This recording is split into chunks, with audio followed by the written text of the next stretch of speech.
Love it has been good to me this time around. Things were never bound to change when it was found. Sugar never tasted sweeter on my lips. My heart is now intact and I can find no rest. This is love, yeah, love. Never known true love before. Seen so many counterfeits that left me on the floor. This is love, yeah, love. All will come to those who wait. Time it cannot know the bounds, and here I don't dictate. Well, a very good afternoon to you, and welcome to Xandermonium, the talk show that gets you talking.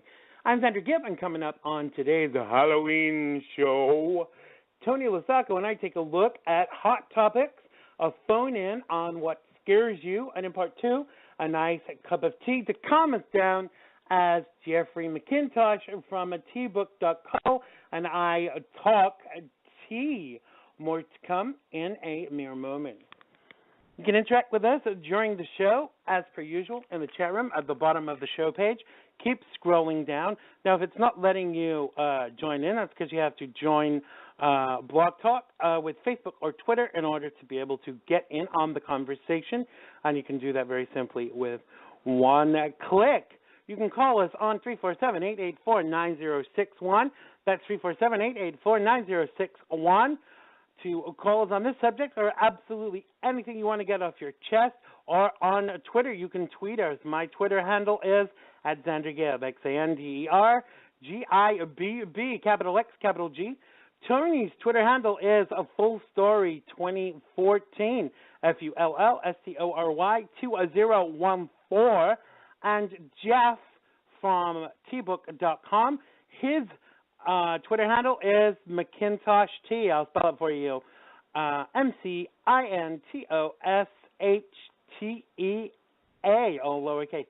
Tweet me if you're too shy, and I will endeavor to make your point for you. Oh, yes, I will. So there's still time to vote in our poll at XanderGibb.com. And the question this week is, do you celebrate Halloween? Lots of you out there, I'm sure, don't, because of religious beliefs, and some people think that it is just a joke and a holiday. What do you think? Do you celebrate Halloween? Go to XanderGibb.com and vote there right now. We'll give you the results before the end of the show.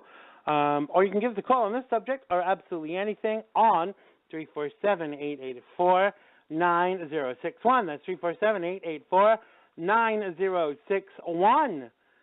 This week's show is sponsored by www.tbook.co. Great tea made easy. So please join me and welcome him back to the show, a broadcaster, libertarian,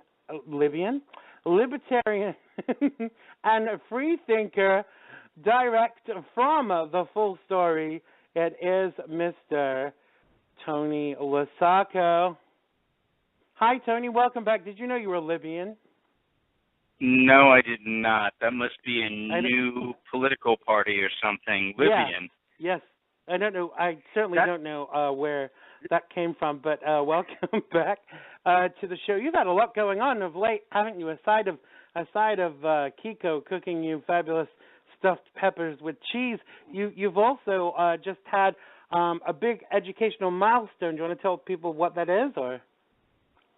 Sure. I earned my I actually completed the coursework about a year ago, but theoretically I have my master's degree diploma in counseling from Liberty University, so I'm pretty excited. I worked very hard to get that, and brilliant. Lord willing, I now have my diploma hanging nicely on my wall. Wonderful. So do we call you Doctor now, or Master Losacco, or what do we call you? You can just call me the loudmouth. Well, you heard it here, folks. You can call Tony the loudmouth. Just don't call him too often.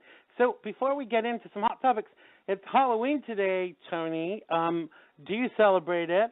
Do you think it's a big deal from the perspective of being a Christian, or is it just a pastime for kids? What is it for you? Well, I think that Christians are quite hypocritical about Halloween. It is basically a pagan holiday. It is basically a pagan holiday, but so is Christmas and Easter.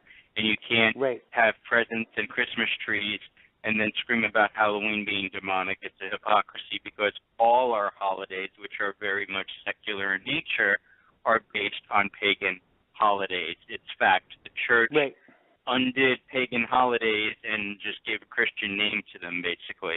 But I've got no problem with any of them. You know, it's a holiday. We celebrate them, we have fun, and that's what it's about, you know?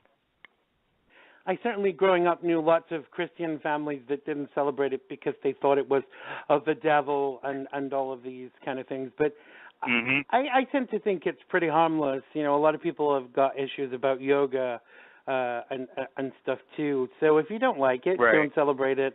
If you don't want to do it, don't do it. I will just be dressing up as a fat, sweaty DJ tonight, you know, because it's less work, to be honest. But, you know, there you go. What will you be dressing up as?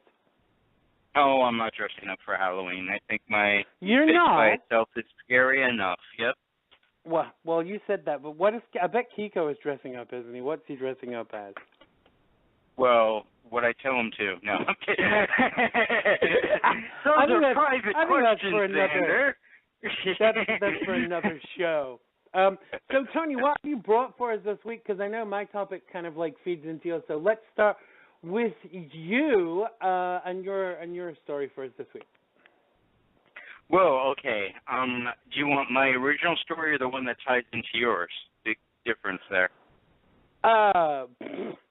The one that ties into mine. Okay. I'm just hoping it's the same one, but don't worry, we'll get there. It's all good. Okay.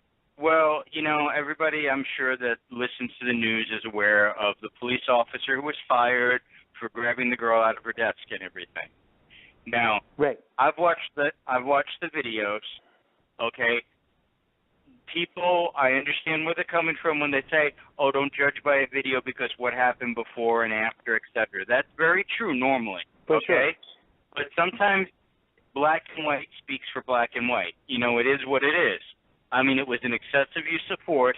Then the videos from before and after came out, and people were trying to say, well, this girl deserved it because she was being defiant and disobedient. And then what really got me was they claimed that, oh, she punched him first. I watched the videos, and they were defending this cop, saying it was an unruly girl, and how dare they fire this poor police officer, and the girl deserved that. Now, I watched the videos, Xander. I watched all of the videos. First of all, nobody deserves that excessive use of force. If there was a threat to his safety, number one, he should have called for backup, and there's procedures for that. Procedure does not include when you are not arresting somebody, grabbing somebody by the neck and throwing them across the room. That's not police procedure last time I checked. Not unless you're pursuing a violent criminal. Secondly, where she was actually supposedly punching this officer, give me a break. He was there grabbing hands on her first, and her hand flung up. If somebody's trying to grab me out of my chair, my hands are naturally going to go up too. It's called self-defense. It's a reaction. It's a knee-jerk reaction. Third, once again, even if she punched him, I understand people get angry. But the force used after that was completely unjustified and excessive.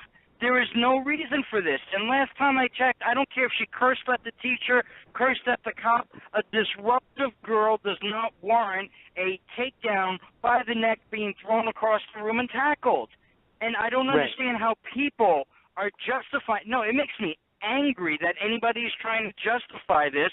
I want to see them, the ones that are justifying this, saying, my kid would never do that. And if some of their kid mouths off or smarts off to a teacher or does anything, I hope the teacher comes out from the classroom and body slams their kid. through the wall and says she deserved it. She was bad-mouthing me. I mean, it's right. absurd. What has this country come to where we can't see the clear difference between right and wrong? I mean, I'm not saying the girl wasn't a troublemaker. Finally, it's come out, and I have not verified this yet, that the girl was mentally ill and that she had schizoaffective disorder. If that's true, I've not heard that yet, just compounds it worse. I posted the link on my. I posted the link on my. It's a video link. I posted it on my Facebook page.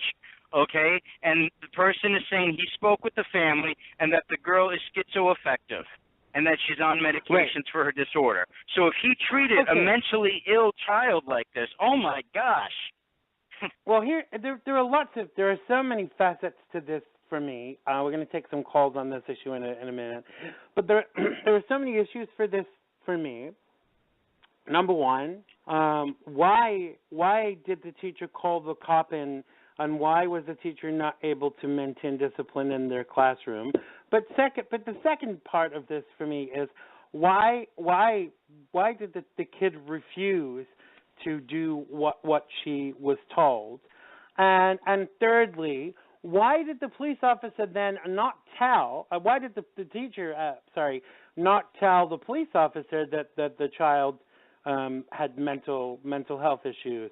Because to me, when a police officer arrives on the scene, the parent, the teacher, the official, whoever has called them, needs to make them fully aware of the situation, because that will compound how that police officer reacts. Do you know what I'm saying? Exactly. And see, I don't want to get the issues mixed up, Xander. There is one thing I do take issue with, which is what she did to cause it. The thing is, I don't care what she did to cause it. I don't care if she was being the most disruptive girl, if the class was at a standstill and that's why they brought the resource officer in. Because the point is, two wrongs do not make a right. The girl's wrongdoing, whatever it may have been, does not justify an excessive use of force. And that's what people are trying to make it. Oh, she deserved this. She deserves this. No, the point is nobody deserves that unless it's in self-defense or unless he was trying to control violence in some way. Then I could maybe say, well, okay, he was fearful of his life or his safety. But it's clear he wasn't in this case. It was an overkill, over-aggressive. Do I believe it was racism? I'm not quite sure about that. However, the people defending him, I must say, have brought race into it as well. So I suspect that if that was a white girl, people would have been pretty upset. Let me just stop you there for a second, Tony, because I take real umbrage with that. Because, number one, he was called, the deputy was called into the situation by the teacher. So unless they called and said, there is a black girl giving us grief, he couldn't have known that was the situation. Now, when he actually got there and saw it was a black girl, as a police officer, is he supposed to turn around and say, let me treat you differently because you're black? Or is he supposed to treat everyone the same? But the next thing that this kind of brings around for me is that the Black Lives Matter group have got, on their uppers this week about this situation, saying that this is police brutality on a black child, but said absolutely not one darn thing about the fact that police officer Randolph Holder was shot by another black guy this week, which was black on black crime, black on cop crime, but the Black Lives Matter movement has said absolutely not one thing about it. And, Xander, I think it's a double-sided issue when it comes to race, okay? I do not believe this incident had anything to do with race. I agree with you fully there. It was excessive force by a police officer who had a reputation, I might add, with the students for being known for his excessive force. Okay, so it was excessive force, but I don't believe it was racism. However, though, I must say in the comments to all the stories, the defenders of this cop have taken a racist point of view of it, and that's where the Black Lives Matter has kind of something to say about it. I don't believe the cop was being racist, but his defenders are only defending him because it was a white cop assaulting a black girl, and that's wrong. But I've seen people defend this cop just because it's a white cop, and because she's black, she must have been causing trouble. And that's racism. But students, not the police and not what he did, but the people. Tony, but students at that school have defended that deputy. Let's bring on a caller because they've been waiting a little while. Okay. Hi there, you're live on Xandermonium. What's your name and where are you calling from? Hey, Xander, it's Jess. How you doing? Hey, Jess, how are you doing? Where are you calling from today? Cutter right now. Wow. You see, Xandermonium extends all the way across the world. So tell us, do you have a question or a comment? Do you want to weigh on this subject? What's your call about? Well, I'm not too familiar with this specific story, but it sounds like, well, from everything I've seen and read, first and foremost, I'm in the military. I'm a chaplain assistant, so I serve God and country. And I just want to say thank you to all the service members deployed. Thank you for being deployed. But I also want to say I respect our police. But it's also saddens me when I do see government officials, military officials, or law enforcement abuse their positions, or maybe in the heat of the moment get frustrated and do things that maybe they regret. So, like I said, I don't know too much the specifics of the story. It sounds like a sad story. I don't know if the officer was having a bad week, a bad time, or if it's his personality. But the whole thing just sounds very unfortunate. Absolutely. And I think one thing that we tend to forget about police officers, now I know lots of police officers. I have police officers in my family. I know for a fact that every time they leave their families to go to work, they, number one, put their lives on the line. And when they go into a situation, they never know what they're going to be encountering. And to be honest, if you have to make split-second decisions in your job every day, you're not always going to get it right. And I don't think that you should be expected to. I mean, do you get it right every day, Jess? I know I don't. Definitely not. You know what, Xander? I worked in a foster care facility for 10 years, and we had to do takedowns on the kids on a regular basis, okay? Right. And here's the thing. We weren't trained, and every one of those was heat of the moment where we had kids cursing us out, screaming or whatever. I've seen cases where staff did not do what they should have done. We're angry, but you know what? It was what you said. It was what the gentleman said. It was in the heat of the moment. You get angry, your adrenaline gets pumping, you're doing what you feel you need to do to control the situation. I.e., you make a mistake, and you might regret it later on. What I have a problem with is not so much the officer. I think it was an excessive use of force, especially if she hit him, whether accidentally or on purpose. Of course he's going to be angry. It's a human reaction. What I have a problem with is people defending it and saying it was a justified use of force. That is absolutely deplorable and disgusting. Anybody that's worked with kids or in law enforcement or the military should be the first to say, wait a second, even his own sheriff, his boss fired him for that reason. He didn't say the girl was innocent. He said, no, this is wrong. And how people are just playing armchair analysts and using any reason to defend what is indefensible. Just say, hey, the guy made a mistake. He's a human being. I'm okay with that. Yes. But I'm not okay with justifying what he did.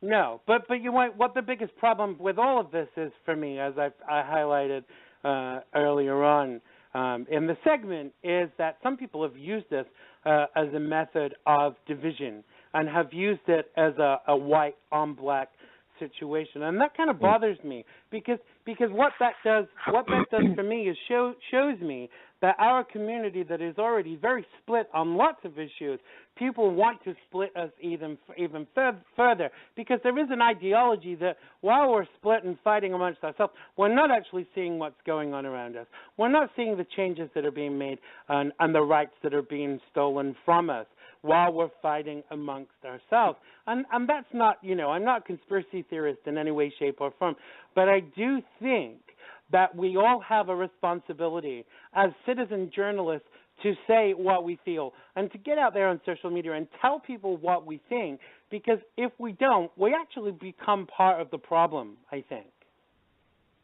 And I agree, the division is wronged and making it into a race issue. But you and I have said this about time and time again, whether it was Ferguson or any place, that it's not about race. But as a libertarian, I am for liberty.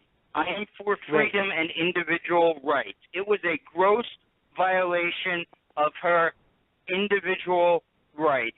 Well, actually, no, I can't even say that legally, because legally that's not true. She's a student in a school and she's a minor. So let me backtrack on that really quickly. But to me, as an individual, it's a violation of what should be her basic human rights. Race does not play into it. And the quicker this country realizes these people are not getting attacked because they're black, they're getting attacked because the police have been given absolute power and authority, and we're close to a police state, the sooner we can stop instances. There was a case where a boy with marijuana was shot dead by the police, and he was white. I mean, it's not about that. It's about excessiveness. Wait, Tony. Let me back you up a bit there.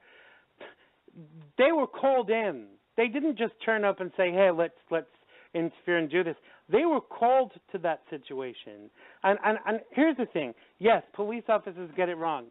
We can cite many examples where police officers get it wrong. The one you just stated was one particular example. But what we forget, and I wrote about this week on social media, is that these one day without law, I just imagine if they said on Monday there will be no policing whatsoever in these United States, what do you actually think would happen, Tony? The purge. Xandermonium is calling for a purge. I think that you're absolutely right. I'm not. I'm saying, what do you think would happen?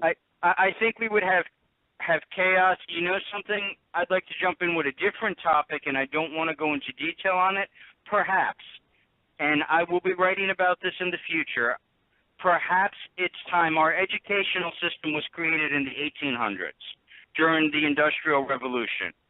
When it comes to the point where we have to have police officers, and the sheriff talked a little bit about this, the officer's boss, coming to our school just to control a disruptive student, and we have to worry about our children getting shot, it's time to rethink whether the public educational system is the appropriate way for the next century with all this technology to educate our children. I mean, so what are the it might be alternatives time then, to move. Well, I've talked to a few people about it. There's many, like I said, I don't want to take up a whole bunch of airtime. There's a lot of alternatives, everything from online education to bringing back apprenticeships to something like the Google campus, where instead of sitting in a desk in a chair for 8 hours from 7 in the morning to 3 in the afternoon listening to the teacher, that it's more free in Rome and the computers are there and the ones capable of learning do it. But there's so many other ways to do education. I think the model of education, of public education, the way we currently have it structured, might be outdated. And also, it's time when you say, sometimes it's just a point of where you call a failure a failure. When we have to worry about our children getting shot when they come to school or bombed by another child, and when we have to have police officers come into the classroom to tackle our students to the ground just to keep them in the classroom, there's something wrong with the education system. Absolutely. Let me come to Jess for a minute, because I want to find out from you, Jess, what is the biggest thing that this highlights for you? What's the biggest thing that this story brings out for you? Well, I agree with the gentleman that was just speaking about the rise of a police state. I think I think we've definitely seen more and more of I hate to say police brutality, but we've seen more of a rise in police not being held accountable to upholding the Constitution. When government officials take an oath, they take an oath to the Constitution, and that's a very important thing, because our Constitution was established, under the very providence of God. Therefore, I'm a Christian. I believe in Romans 13. The government is there to protect our God-given rights. Therefore, our rights don't come from God. Our government, they come from God. And so the government is God's servant to protect us and to govern rightly. So when police, I think this is more systematic of a larger problem within the culture of us taking God out of things. Because when we take God out of things, ultimately we take true absolute accountability away from the state, and the state then self-determines its own actions and accountability, which is a very dangerous thing. And hence, we do get a police state. And so I think, that kind of touches upon, what the next topic you'll discuss later about my fear. But I think we need to pray for our police. We definitely need to pray for our police. Do you think that this is symptomatic of this administration? Do you think that this current, I don't want to make this political, but do you think that this current administration has done anything with regards to good relationships in the community and with the police? Do you think that they've done that or not? That's an excellent question. I don't think that this administration is the cause. However, I definitely believe for these problems, but I definitely believe that this administration has greatly increased the problems with race. Personally, I don't believe in using the word race because I don't believe that there's many races. I think there's different ethnicities. I believe we all came back from Noah and thus from Adam. I believe we're one race, the human race. But I think this administration has focused so much on the various different ethnicities and dividing us, with quote unquote equal opportunity. But in reality, it has created a lot of resentment against people of different ethnic backgrounds or historical backgrounds, which I think is wrong. Right. I think what we need to focus on is, Thomas Paine wrote a book called Common Sense, one of the founding fathers, where we need to focus. Yeah, we come from different backgrounds, but we need to focus on being one. We're Americans, and we need to encourage one another. We need to appreciate our differences, but encourage one another and build each other up. That's very profound that you should say that, because one of the ideologies that I live by, as a person living in this country, as a journalist, as a radio show host, is that we need to focus on what we have in common in order to be able to work together to build a better future for this country. And I think that far too many people want to look at what we don't agree on, what we don't get on regarding. And one of the things that's actually come out of this issue this week is the fact that the CNN newscaster Don Lemon called for people to look at the information before condemning the deputy who did this week. And people are now calling for his resignation because they don't agree. So, people who don't agree are calling for his resignation. Can we not just disagree?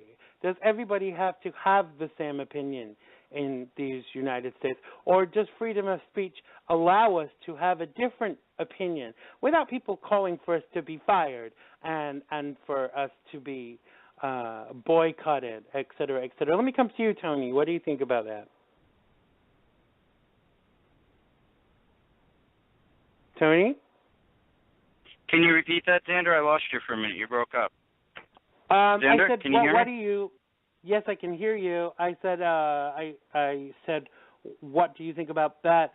People have called for the firing of Don Lemon because he wanted people to look into the whole details of this with regards to the deputy. We've got to a state in the United States where we're not allowed to disagree, and we're not allowed to exercise our freedom of speech without people wanting to boycott us or have us fired. What does that say to you? Well, I have mixed feelings on the boycott thing, honestly. I think that it's totally free market and freedom-oriented. That's the power of the people to do that, but that doesn't make it right. Just because you have a legal right to do something doesn't mean it's morally right. So I believe legally I'm all for it. It's a very capitalistic, freedom-esque thing. Boycott, power to the people, let's boycott them. Morally, though, these boycotts have gotten out of the hand, whether it's Paula Deen or the latest example, like you said. It's like, if we don't agree, we're going to cause you to lose your job, your family, your house, and everything. And Absolutely. It's like internet vigilante justice. I did want to touch on something that the caller did mention earlier, and I'm not sure I understood correctly. Okay, very quickly, because we need to move on to the next segment, but fire away. Actually, let's just move on. It's okay. It's not a big deal. No, feel free. Go on.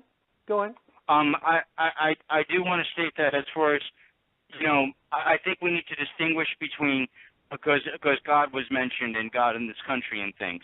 I think we need to distinguish between our own personal faith and putting religion back into the classroom. I am not for, in any circumstances, school prayer or anything like that, or public displays of religion. We are a pluralistic For any society and the way to denomination, live. Tony, or just for any denomination, or just Christian?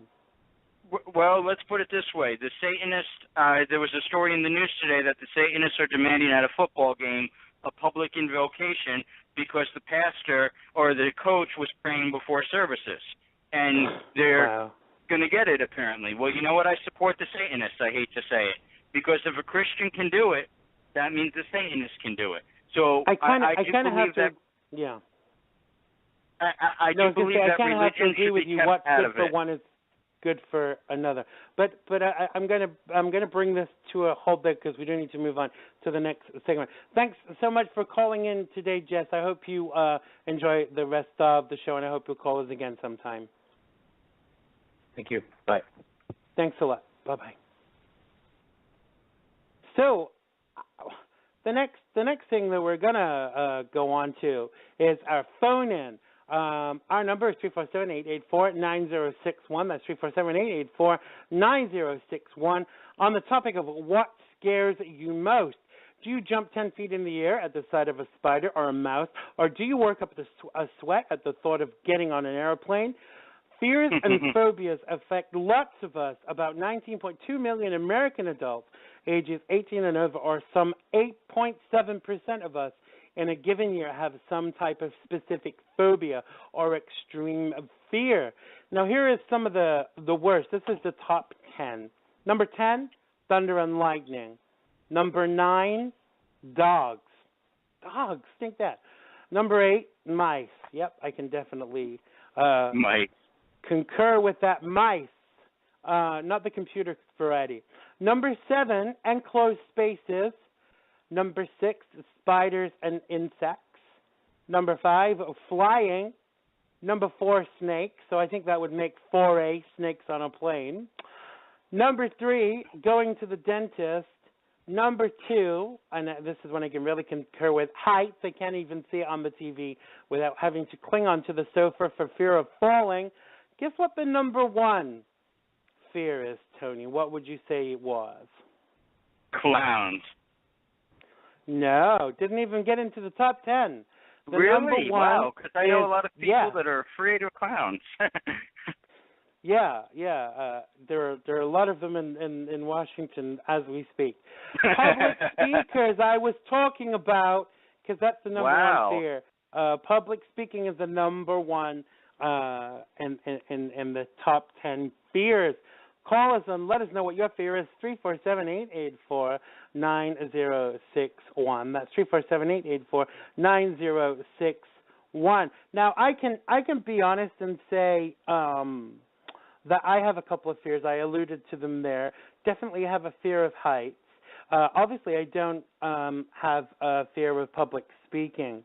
What about you, Tony? What are you afraid of?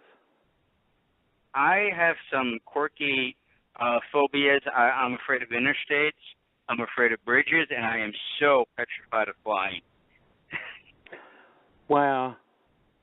So do you think they reckon that most of our fears are kind of like inane and things that are never actually gonna happen to us. When I first move into a new place, I have to make sure there are no holes in the skirting boards, the baseboards, et cetera, no gaps under the doors. For creepy crawlies or snakes or anything like spiders, even things like that. Spiders don't scare me so much, and I'm not as scared of mice nowadays. I mean, I love animals. I wouldn't want to hurt an animal, but if you're a spider and you're in my bathroom, I'm sorry, but you're getting flushed. Where do you think a lot of these fears come from? Do you think that we inherit fears from our parents? Where do you think fear comes from? I don't know. I know that mine are situational. Other than the flying. See, that's the thing. Like the interstate thing, I was in a bad car wreck or whatever by an interstate, so that's a situational thing, I think. The fear of flying, right. I don't know. That's like me just not having control. Like I probably have more chance of dying when I drive my car, but I feel like I'm in control. You know, like when I'm on the plane, it's like, oh my goodness, is it going to crash or we're going to fall from the sky? Right.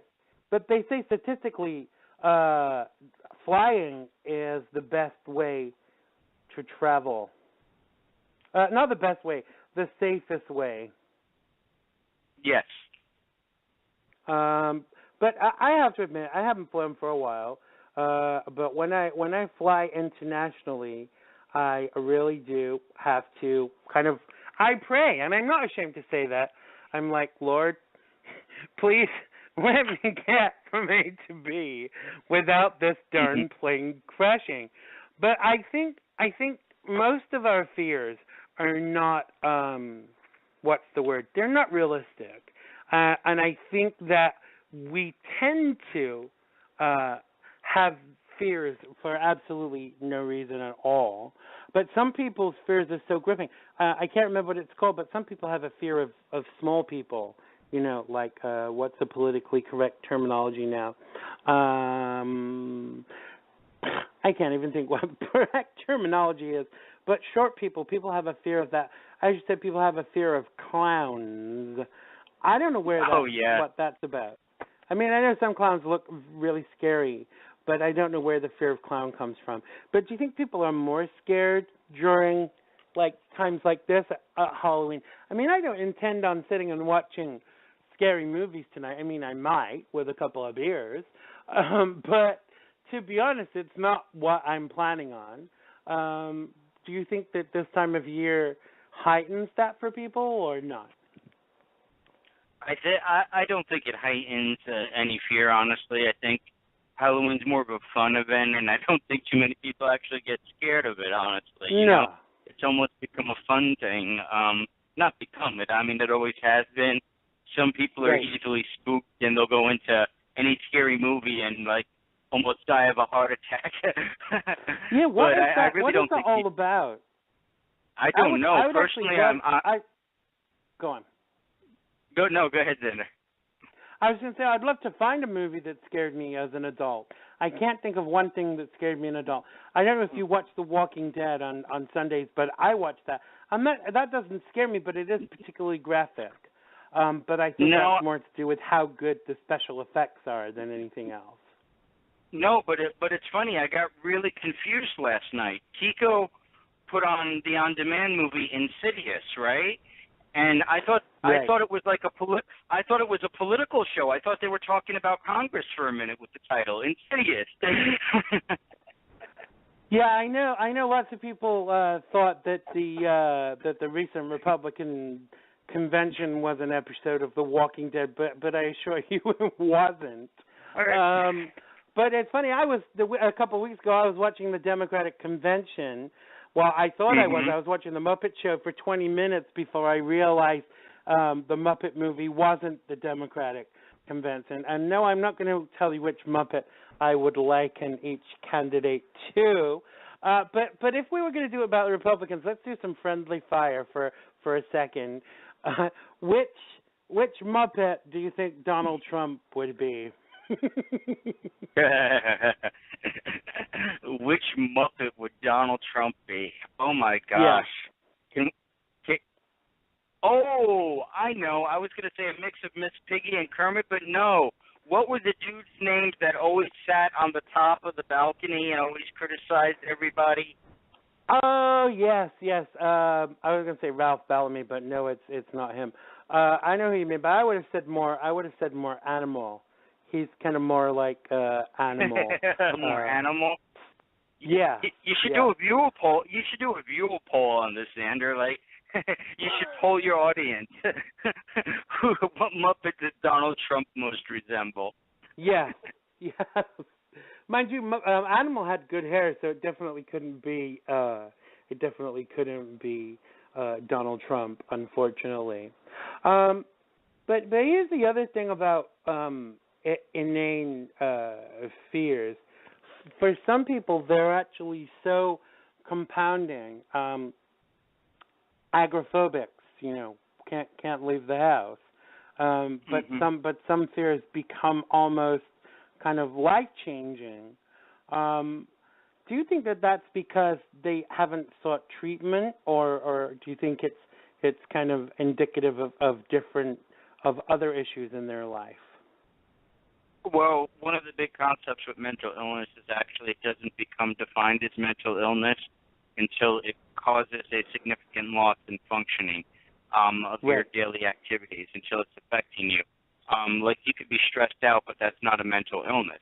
Now, when your stress gets to the point where, say, you're not showing up for work or you're afraid to go out, then it might become a diagnosed anxiety disorder or depression if you're not leaving the house, for instance.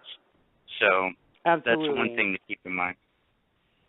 And the other thing is that we, I have a fear of not being able to pay my rent, and that compels me to get in the car and drive to work. Unfortunately, but I don't know. I think it's kind of like how you approach these issues. So we're getting to the end of our time together. Before we get you to share about where you are on social media, I want you to tell us: are you going to be having a bowl full of candy to give to trick-or-treaters tonight, or will you be saying "bah humbug" like myself and switching off the light? I was going to hide behind my my door and say trick instead of treat, and show up in a what do they call those? The Speedo, and jump out at the door. Oh gosh, Tony! I hope no one's listening that employs you. I really do. Scare the children off, or get killed by their parents as a pedophile. But yeah. No, I'm not. We don't have trick-or-treaters in our neighborhood, honestly. I live in a fairly older community, unfortunately, and we used to buy candy every couple of years. You know, we'd wind up eating it ourselves. It's just a waste. Nobody comes to our door. So. Yeah, I thought that too. I thought probably no one's going to come to the door, and the last thing I need is to sit and eat a bowl of candy, because I want liquid calories tonight. I really do. So, Tony, tell people where they can find you on social media, and also what you're going to be doing. What's your next project? What's your next article going to be about? Well, you can find me on The Full Story on YouTube. I post videos there every couple of months, depending on what the topic is. You can find me on Facebook at The Full Story. I do try to keep the Facebook feed at least updated. One day I'm going to reactivate my Twitter handle, but we won't go there now, will we? No, definitely not. Too scary to go there. And my next big project, I was planning on doing an expose of Planned Parenthood, but that's kind of gone out of the news recently, and I was thinking about actually maybe doing a video on what I propose with the education system, on some of the reforms. Now, don't you like go what's the picking real on way Planned to change Parenthood, this? Tony. Don't you go picking on Planned Parenthood, because they give birth control advice to women and free mammograms. Xander, I will not being sarcastic. Xander, why would I pick on the organization that was founded by a woman dedicated to eugenics and eliminating the poor classes? I would never do that. I mean, she was she was an admirer of the Hitler mentality. Why would I object to the truth about Planned Parenthood and its origins? I would never do that. Okay, now I know I'm going to get some hate now. Absolutely. Well, I don't care. I'm actually not here to be like them. I'm here to make a difference. But doesn't it make you laugh how many people have defended this monstrous organization that can chop up fetuses and sell their parts and call them what is it they call them, medical matter and other stupid things like that. It's like, ridiculous. It is absolutely it makes me angrier. It makes me angrier that they hold this organization up as helping the poor when the organization was founded to get rid of the poor. That was the whole point of the birth control, was to stop the underclasses from producing and have a better society of rich, polite folks. I don't know if they get it, but the organization was started basically to get rid of them. But hey, we won't go there. No, that's definitely for another show. But it is something I'm happy to talk about. I mean, I've had such hassle from people about my opinions. But when can we learn to live and let live and not have to agree with everybody else? We live in a country where we have freedom of speech, and if we can't do that, then I don't know what the point is. Now I see my next guest is in our virtual green room. I'm sure he's having a cup of tea. But for now, thank you so much for joining us today, the fabulous Mr. Dr. Mr. So does that make you Dr. and Mrs. Tony Losacco now, or not? No, I'm not a doctor. I'm not a doctor, Xander. It's a master's degree, and right, you know so what? Plenty master. of people have them. Absolutely. But for now, listen, thank you so much for joining us. I'll speak to you very soon. Thanks a lot, Tony. Take care. Thank you. Bye, Xander. Bye-bye. That was the fabulous Tony Losacco. Make sure you check him out on social media, on Facebook and Twitter. Not that he goes on Twitter very often, but make sure you go and check him out. Some very interesting stories on his Facebook page. Oh, yes, indeed. So it is time for our next guest. Jeffrey McIntosh is a tea industry specialist with 6 years of experience in the international tea industry, which began in Yunnan province in China. He worked with a number of renowned tea masters and became fluent in Mandarin Chinese. He opened his own company, McIntosh Tea, and now Tbook.co, sponsors of today's show. As a tea connoisseur myself, I was kind of intrigued and wanted to know more. So let's welcome for the first time to Xandermonium, a true Mad Hatter's tea party, the king of tea himself, the one, the only, Mr. Jeff McIntosh. Welcome to the show, Jeff. How are you doing? I'm doing pretty good. Can you hear me all right? I can hear you perfectly. How are you today? I'm doing very well, and how about yourself? I am doing wonderfully.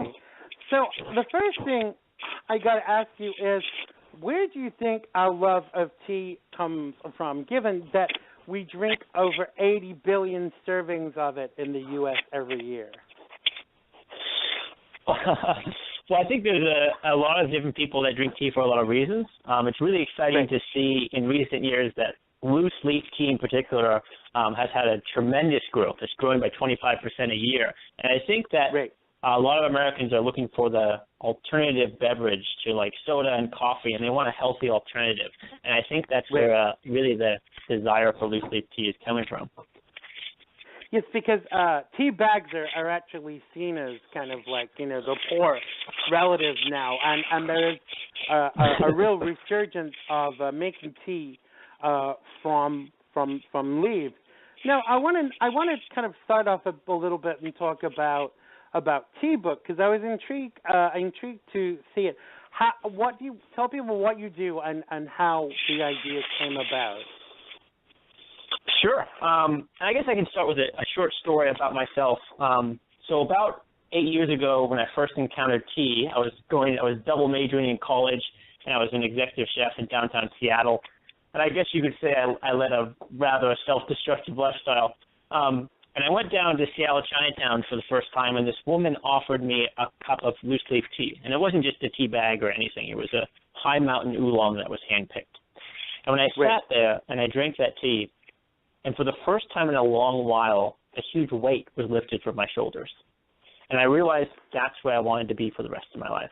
I wanted to have a cup of tea in my hand. So I dropped out of college. I quit my high-paying job. I went to China. I studied under tea masters. I was there for a few years. And I've always wanted to get high-quality tea into people's hands because I knew if I could give people the same experience I had with loose leaf tea, I would be successful. So I started a number of companies.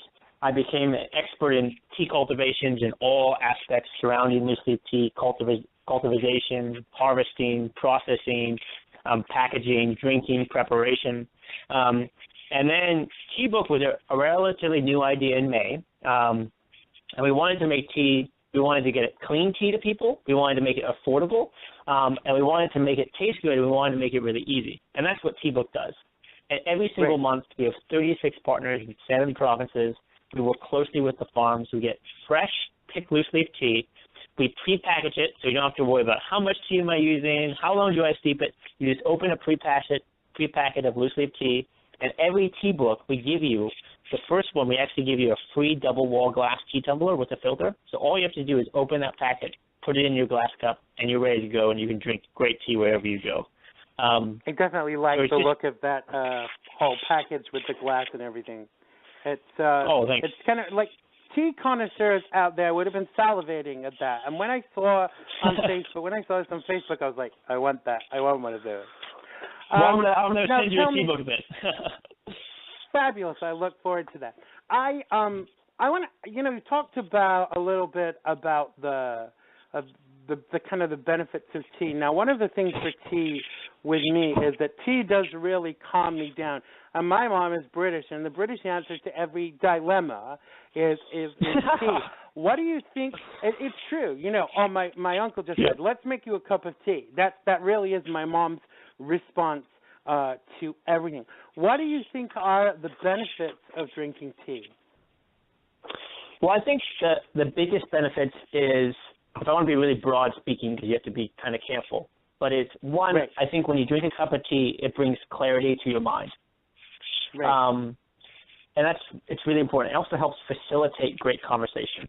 And it's also a very healthy beverage, and it can also prevent a lot of illness and disease. And I think those three key components is really important. But the clarity of mind and that lifestyle around tea, and I think the feeling when you drink it, just like what you said, like almost any situation, no matter how bad it is, you can always enjoy a good cup of tea with friends. Definitely. And I said as well, there is this resurgence of using leaves. Why do you think it's kind of gone full circle? Because you can go into any supermarket in the land and buy a box of tea bags. Why do you think loose leaf tea is making such a resurgence? Well, I think there's a number of reasons. I think the biggest reason is the majority of people that are actually driving this growth for loose leaf tea is actually millennials. So 87% of millennials are drinking loose leaf tea now, it's huge. Right. And I think there's a more demand for transparency and education. And they kind of tell you, what is a tea bag? Well, it's kind of like the fannings and leftovers in the factories after they're done making real tea, and they kind of sweep it up into a little bag, and they charge you a little extra for convenience. And I think people are starting to really understand that there's these really long histories of China and Korea and Japan where they've been consuming loose leaf tea for so long, and we just associate so much friction associated with loose leaf tea. But now there's a lot more tools, and you can have like teacups and tea brewers and Tbook tea tumblers where loose leaf tea is no longer as hard as it used to be, and it's becoming easier. Right. And I think in the beginning there was just so much friction that we were afraid to really step into it. Yeah, and I think some people are afraid of loose leaf tea from the point of view that you don't want the leaves in your tea. Some people don't have the strainers. Being a tea connoisseur, I've seen these like little balls you can put tea in, close them up, pour them hot water, et cetera, et cetera. So it's not as messy as people really think, is it? I really don't think it is. And good quality tea, if it's been hand-picked, like most of the loose leaf tea will actually go to the bottom of your cup. Like, it was when I first went to China, every taxi driver had a big, huge thermos, and there was just like tea leaves in it, and they fell to the bottom, and they were just drinking from it all day long. And I just think maybe it kind of freaked some people out because they never saw it, and it's really not that hard. Just put some leaves in a cup, drink it, it's no big deal. There's plenty of things, like you said, those stainless steel balls or cups with filters and teapots. Just kind of take that first dive and experience a great loose leaf tea, and you'll probably never want to go back. I love my teapot. I would kill for my teapot, and that's no exaggeration. Get away from my teapot, people. Now I'm serious. I love tea. That's great. Now, in the publicity for this show, I said, that people needed to bring their own lemon. Now, you said that your tea is so good that we don't really need milk, sugar, or lemon. What is the difference in the quality of your tea, Jeff, and the tea that we would buy in a supermarket? That's a good question. And it's not that tea with milk and sugar is bad. There's nothing wrong with that. It's simply a different culture. Right. But there's so many, I'll try to make this short, this is difficult. there's so many provinces in China that produce tea. And if you want to produce green tea, you need to go to Hunan or you need to go to Zhejiang province where they've been growing green tea for 300-some years. Right. And they're really, truly experts. And when you get a fresh harvest green tea, it's not bitter. It's not astringent. It's floral. It may even have fruity characteristics. And each genre of tea is so unique in its own. And a lot of people just haven't been able to get hand-picked tea. And what is real tea? Well, it's the right varietal of Camellia sinensis, grown in the right region with the right process, because it's a self-sustaining plant. So you don't need to add fertilizers or pesticides. And then it needs to be completely free of pesticides, and it needs to taste great. And if you focus on the right varietal in the right region with the right process, you'll get a stellar tea that will be fruity and aromatic and it'll be so good to enjoy. And that's what we focus on. We're focused on getting the right tea from the right region, the right process. So when you drink that tea, it's not bitter, it's not astringent, it's very comfortable to drink. And a lot of people add lemon and milk and sugar just because the teas they get tend to be bitter or strong or astringent, and they want to kind of cut that taste. But good tea has a lot of unique characteristics. The better quality of the tea, the less things you need to add to it to be able to drink it. Is that what we're saying? Yeah, and in China, it's almost you'll never see any of those things added to tea, just because there's such a connoisseurship and there's such a plentiful supply of great quality tea. I think when Chinese people give you tea and you ask for milk, they look at you as if to say, are you kidding me? You want to spoil this drink by putting milk in it? There really is that kind of level of attitude towards it. Now, I know, sure. I don't care what people think. I am a tea snob, and one of my favorite teas is Earl Grey, and I like it very heavily Earl Grey. I like it very bergamoty. Now, have you seen this level of tea snobbery that people want the best quality tea, so they will come to tea clubs because basically Tbook.co is like a tea club. Like every month you get like a package of different teas, et cetera, et cetera. Have you seen? You've obviously kind of like tapped into this gap in the market because I've not seen anything else like this out there. Sure, we're doing something a little different. Like McIntosh tea was very high-end tea. I mean, we certified very premium, ancient arbor, poor tea, and we sold it to a little bit higher-end crowd. And what Tbook is it's for the modern-day tea drinker. It's extremely exceptional quality at a really affordable price, so people can kind of get into that world of tea without a lot of friction. So if you get your first Tbook with your tumbler and portion packs, you can almost not know anything about loose leaf tea and have a good experience with loose leaf tea. And that's what we're trying to do, is make loose leaf tea really easy and so you can enter that world. And tea lovers will start to really come towards us just because they'll start to notice our quality. But we really want to get those new tea drinkers and more people drinking great tea. Absolutely. So you better go and check it out, folks, because I'm definitely gonna look into this a little bit more.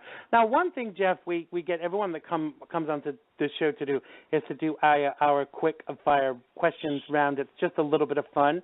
Are you up for that? Okay. I'm just all right. So the ideology is I ask you a question and you give me a quick fire answer, and we'll just see where we go from there. All right. So what questions do you most hate to be asked? Why doesn't your tea get blends or flavors or come with, flavorings and flowers and things like that? Okay, remembering it's quick fire. Okay, who is your idol? Lo Wan Yu, okay. which is a Chinese tea master. Wonderful. Favorite TV show? Shark Tank. What is your greatest fear? People drinking bad tea. I see we're keeping the tea theme going. So do you believe in aliens as in of the extraterrestrial kind? Not to my knowledge. Okay. Walking Dead or Breaking Bad? Walking Dead. Rice or pasta? Say that one again? Rice or pasta? Rice, I guess. Why does that not surprise me, Jeff? Okay, you find $50 in church. Do you A, keep it, B, give it to the minister, Or C, do you give it to the homeless guy outside? Give it to the homeless guy outside. Paper or plastic? Paper. Which 3 celebs, living or dead, would you invite to dinner, and what would you serve? Which 3 celebrities? Yes. Oh, my goodness. I don't know if I know any celebrities. Will Ferrell, Bill Murray, and Mark Cuban. And we would serve Chinese food, I guess. Okay. The Cosbys are Fresh Prince of Bel-Air. French Prince of Bel-Air. Madonna and Lady Gaga are drowning. Whose head do you take your foot off first? Oh, my goodness. That's an awful question. I can't answer that question. Feel free to say pass. All right, pass. All right, if you found a coin with the date 10 BC on it, would it be authentic? No. Good. Which celebrity could you willingly slap? I'll pass on that one. Favorite TV Muppet? Ooh. I don't know. I don't think I have any in my mind. Pass. Final question, Law and Order, Criminal Intent, or Special Victims? I don't know any of those questions, any of those shows, so I'll have to pass. Dude, seriously, you need to get out more. You need to watch the TV, and even if you do it while drinking tea, you need to definitely do it. But that was our quick-fire questions round. Now, we've got to the end of our time together, Jeff. Tell people where they can find you on social media, and tell them about your website and any offers you might have right now. Great. So you can find us at tbook.co. That is C-O. And if you use the code T for me, you can save 20% off your first Tbook. We are on Facebook, Instagram, Pinterest, and the Twitter, and it's at myTbook. And you're welcome to shoot us answers, any questions you may have. We're happy to help in any way we can, and we look forward to sharing a cup of tea with you. And you welcome us tea snobs, don't you? You open the door for the tea snobs. I have opened the door. And we'll get you a Tbook out there soon, Andrea.